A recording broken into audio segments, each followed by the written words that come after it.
Pay close attention to what just happened in Beijing today, because most people are going to scroll past this story and have absolutely no idea what they just missed.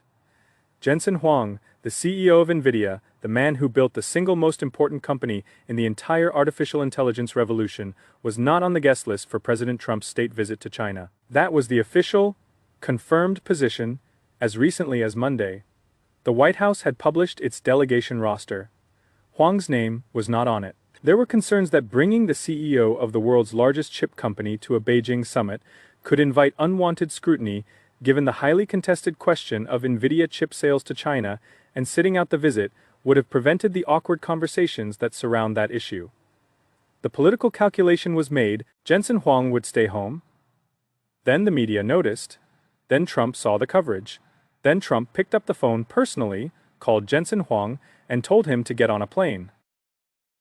Huang flew to Anchorage, Alaska, and boarded Air Force One during a refueling stop on Tuesday. Within hours, the CEO of the most consequential technology company on Earth was wheels down in Beijing, alongside the President of the United States, the First Lady, Elon Musk, Tim Cook, and a delegation of 17 of America's most powerful corporate executives.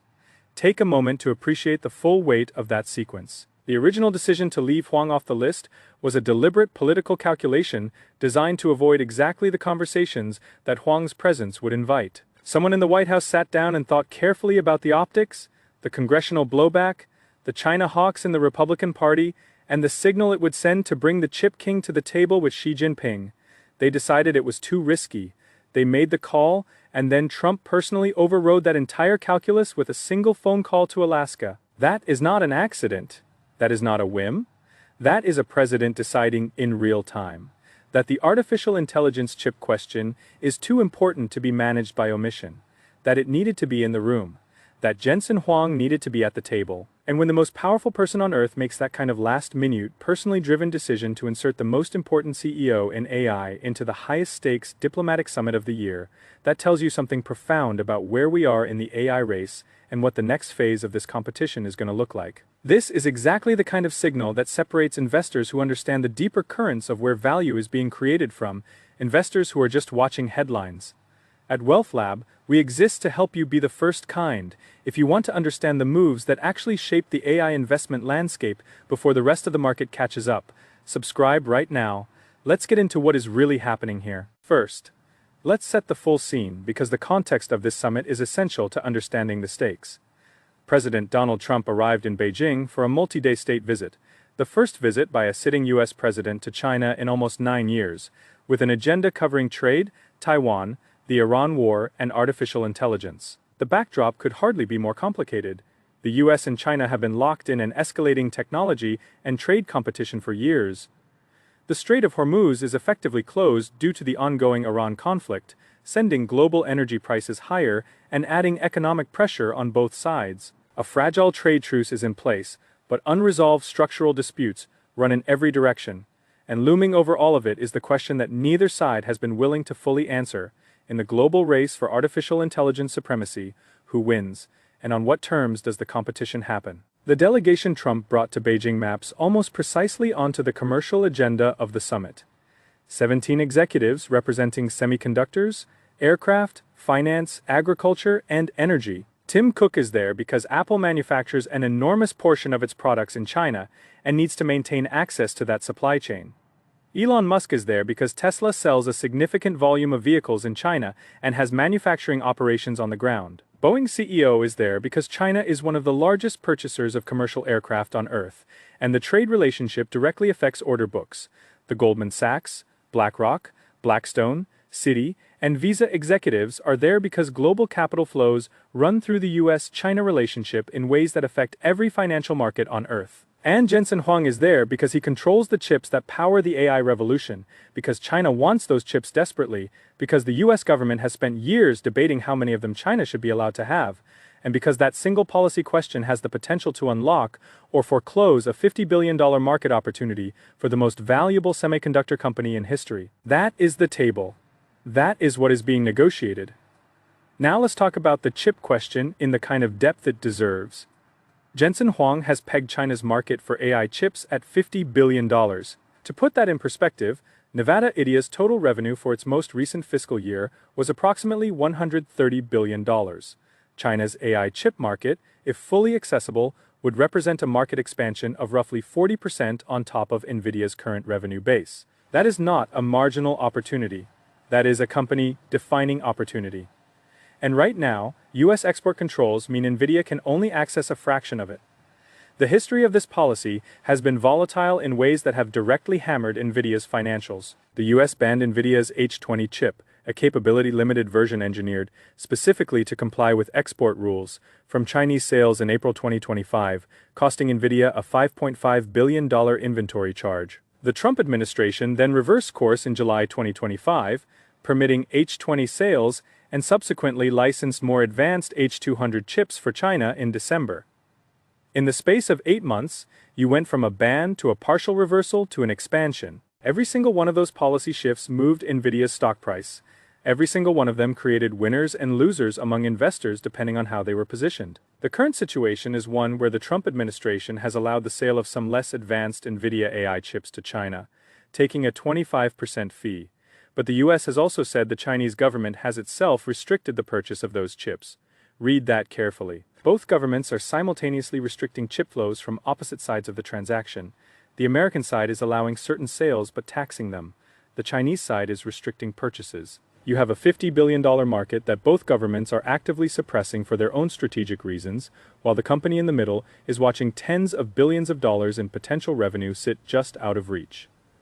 That is the environment Jensen Huang walked into in Beijing today. That is why the phone call from Trump mattered. That is why his presence at this summit is the most important market signal to come out of China in months. Now let's talk about why China wants these chips so badly, because understanding the demand side of this equation is just as important as understanding the supply side. China has a national mandate to achieve an AI penetration rate of more than 70% in key industries by 2027. Chinese companies like DeepSeek have developed AI models that claim to offer comparable performance to American systems at significantly lower cost. Chinese tech giants including Huawei, Alibaba, and ByteDance have all launched their own chip design initiatives. The Chinese government has made it explicitly clear that AI dominance is a national strategic priority, not just an economic one. This is not about corporate profit margins in Beijing. This is about national power, military capability, economic competitiveness, and the long-term architecture of the global technological order. According to the Stanford Institute for Human-Centered Artificial Intelligence's most recent annual AI report, the United States leads China in capital infrastructure and AI chips. China leads the United States in patents, scientific publications, and physical AI, which includes robotics and manufacturing automation. This is a competition where neither side has a clean, decisive advantage. The US leads in the most powerful chips and in the private capital flowing into frontier AI development. China leads in the volume and scale of AI deployment, in the number of AI-related patents filed, and in the physical integration of AI into manufacturing and industrial systems. Both countries are fighting across a wide front, and the outcome is genuinely uncertain. Global AI spending is projected to exceed $2 trillion in 2026, driving a worldwide race in data centers, chips, and energy infrastructure. That is the total prize at stake. $2 trillion of capital deployment, and the policy decisions made in this Beijing summit will shape how that capital flows, which companies capture it, and which countries emerge as the dominant AI infrastructure operators of the next decade. Now, let's go deeper on the structural dynamics of the negotiation itself, because the leverage on both sides of this table is more complicated than most coverage suggests. The United States comes to Beijing with significant advantages but also with real vulnerabilities. The chip advantage is genuine and substantial. NVIDIA's GPUs remain the dominant hardware for training and running large AI models, and no Chinese alternative has come close to matching their performance at the frontier. Export controls have meaningfully slowed China's ability to build the most advanced AI systems that gives Washington leverage. But China enters this summit from a position of confidence. Xi has told Communist Party officials that time and momentum are on China's side. His confidence was reinforced when he successfully beat back Trump's unprecedented trade escalation, which pushed tariffs past 140%, by wielding China's rare earth minerals and magnets as a weapon. When Xi threatened to restrict those flows in April and October of 2025, Trump backed down rather than escalate. That moment matters enormously for understanding the current dynamic. China tested its rare earth leverage, and it worked. It caused real disruption to American manufacturing supply chains. It created genuine economic pain, and the US blinked. Beijing knows this, and Beijing will use that knowledge in every technology negotiation for years to come. Rare earth export controls have disrupted American manufacturing in measurable ways. Rare earth minerals are essential inputs for AI hardware, electric vehicles, defense systems, and virtually every advanced technology product manufactured today. The supply chain dependency runs deep and it cannot be resolved quickly. Building alternative rare earth mining and processing capacity takes years, not months. In the interim, China holds a card that it has already demonstrated the willingness to play. So the negotiation in Beijing is essentially this. The US controls the chips that China needs for AI dominance. China controls the minerals that the US needs to build those chips. Both sides want access to what the other has. Both sides are also unwilling to give away strategic leverage for short-term commercial gain. This is why analysts are not expecting a sweeping breakthrough. The structural tensions are too deep and the strategic stakes are too high for either side to simply trade away their most important leverage. The most likely outcomes, according to expert analysis, are modest and concentrated trade deals that both sides can claim as wins without making major strategic concessions. The most tangible deliverables are expected to include an extension of the current trade, truce Chinese purchases of American agricultural goods and Boeing aircraft, and the establishment of a US-China Board of Trade and a parallel US-China Board of Investment.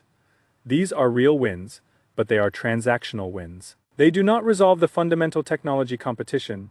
They do not change the structural dynamic of the chip and mineral standoff.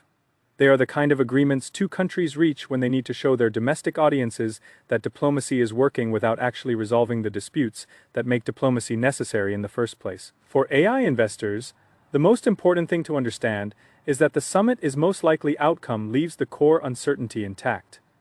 The export control question does not get cleanly resolved. The rare earth leverage dynamic does not go away. The $50 billion China AI chip market does not suddenly open up. What changes is the temperature of the relationship, the pace of escalation or de-escalation, and the signal that the two governments send about whether they are willing to find a managed coexistence on technology or whether they are heading toward full decoupling. Jensen Huang's presence in that room gives this negotiation a private sector anchor that it would not have had otherwise. When the conversation turns to chip policy, as it inevitably will, he can speak to the commercial reality, the technical capabilities of what is being sold and what is being restricted, and the economic stakes on both sides in a way that no diplomat or government official can fully replicate. Whether that changes the outcome of this particular summit is uncertain. What is certain is that it changes the signal. It says the chip question is being handled at the highest level by the most relevant people. In real time, now, let's talk about how to think about positioning around all of this, because understanding the geopolitics is only useful if you translate it into an investment framework. The first thing to be clear about is that this summit represents a known event with partially priced, in outcomes. The market has known for weeks that Trump was going to Beijing. The market has known for days that the AI chip question was going to be on the agenda. Huang's last-minute addition to the delegation was a surprise that moved NVIDIA's stock when it broke. But by the time you are reading or watching this, some of that move has already happened. The question is not whether this summit is important. It clearly is. The question is what it tells us about the trajectory of the AI chip policy environment going forward. The bullish scenario for NVIDIA and the broader AI semiconductor trade is some form of agreement that meaningfully eases chip export restrictions, even under specific conditions or licensing frameworks. If Trump comes home with an announcement that NVIDIA can sell more advanced chips into China under a new licensing structure that unlocks access to a market the size of a major industry that is currently largely blocked, that would be a significant positive catalyst for NVIDIA's forward revenue outlook and would flow through to the entire AI infrastructure investment thesis. The bearish scenario is a summit breakdown or a hardening of restrictions driven by political pressure from congressional China hawks. A broad group of congressional Republicans have made increasingly clear they believe a freer flow of advanced technology between the US and China carries more national security risk than economic reward. House committee legislation would give lawmakers 30 days to review and block chip sales to countries including China. If the political dynamics shift toward tightening rather than loosening, that removes a potential revenue expansion from NVIDIA's outlook and creates renewed uncertainty across the semiconductor supply chain. The most likely scenario, as we discussed, is something in between. Modest progress on the margins, a trade truce extension, some agricultural and aircraft purchases, possibly a limited chip licensing framework that allows sales of specific capability, constrained chips under specific conditions. Not a full resolution, not a breakdown. A managed continuation of the competition with the temperature turned down slightly. For long-term AI investors, the most important insight is this: the outcome of any single summit does not change the fundamental trajectory of AI infrastructure demand. The world needs more compute. Enterprises are deploying AI faster than the infrastructure to support it can be built. The agentic AI market is projected to grow from roughly $7 billion today to between $140 and $200 billion by the early 2030s. That structural demand exists regardless of what China policy looks like in the short term. Companies that are building the infrastructure to service that demand, backed by the right technology partnerships and with the right access to hardware, are positioned to grow regardless of whether any particular diplomatic meeting produces a deal. For medium-term investors, the chip policy uncertainty is the most important variable to track in the months ahead. Watch what happens to export control legislation in Congress. Watch whether the trade truce gets extended and on what terms. Watch whether China continues to restrict purchases of the chips it is technically allowed to buy, because that dynamic tells you how serious the technology decoupling really is on the Chinese side. And watch Jensen Huang's public statements after he returns from Beijing, because he will give the most informed and candid assessment available of what the meeting actually produced on the technology front. For everyone, the position sizing principle applies here more than ever. AI chip policy can change in a single phone call. We just saw that. A president picks up the phone, invites a CEO to join his diplomatic delegation, and the signal that sends moves markets within hours. In an environment where policy is this fluid and this consequential, the investors who survive and thrive are not the ones who made the biggest bet on a single outcome. They are the ones who sized their positions to reflect the genuine uncertainty, stayed informed about the underlying dynamics, and had the discipline to hold through the volatility that comes with that uncertainty.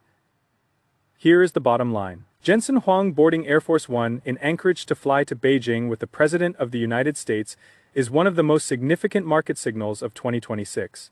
Not because a deal is guaranteed, not because the chip restrictions are about to disappear, but because it confirms, beyond any possible doubt, that artificial intelligence and semiconductor access have moved to the absolute center of US-China relations. The man who controls the chips that power the AI revolution is in the same room as the two most powerful political leaders on Earth, and whatever comes out of that conversation will shape the AI investment landscape for years. The smart money is not waiting for the press conference to figure out what this means. The smart money is already thinking 3 moves ahead. This is not financial advice. This is research. Nothing discussed here should be interpreted as a recommendation to buy or sell any security. Every investment carries risk, and you should always conduct your own thorough due diligence and consult with a licensed financial professional before making any investment decisions. Now here is the question I want you to sit with. Jensen Huang is in that room in Beijing. The $50 billion China AI chip market is on the table. The rare earth leverage is real. The congressional opposition to any deal is real. Given all of that, do you think Trump comes home with something that meaningfully moves the needle for NVIDIA's China revenue? Or do you think the structural pressures are too deep for this summit to produce anything more than symbolic progress? Drop your take in the comments below. The best conversations on this channel always happen when the community stops agreeing with each other and actually debates the hard questions.